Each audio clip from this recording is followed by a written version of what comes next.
a gente está trabalhando para criar uma maturidade em como agir quando o problema surgir. Independente da escala, independente do volume, nós temos que ter cabeça fria e maturidade de poder trabalhar dentro de uma situação anormal. E é isso que eu digo para a minha equipe, é isso que eu entendo que as pessoas têm que se preocupar. Algum problema vai ocorrer, seja uma falta de energia, né, que me obrigue a ter que desligar os equipamentos, seja ampliação de um vírus XYZ. Então a gente tem trabalhado para alcançar a maturidade da sapiência no sentido de trabalhar dentro de um evento, de um ambiente adverso. Eu vejo, conversando com algumas pessoas do meio, as pessoas, nem todo mundo está preparado para isso. Eu sempre falo para a minha equipe que nós temos que criar mecanismos de monitoramento.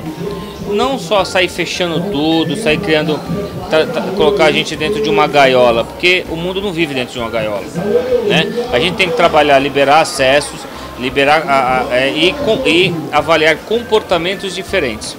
Então, o grupo vem trabalhando com isso. Eu sempre digo que nós temos que aprender com os médicos. Os médicos de um pronto-socorro estão preparados para uma epidemia, né, para uma pandemia. E o quanto que a TI está preparada para isso?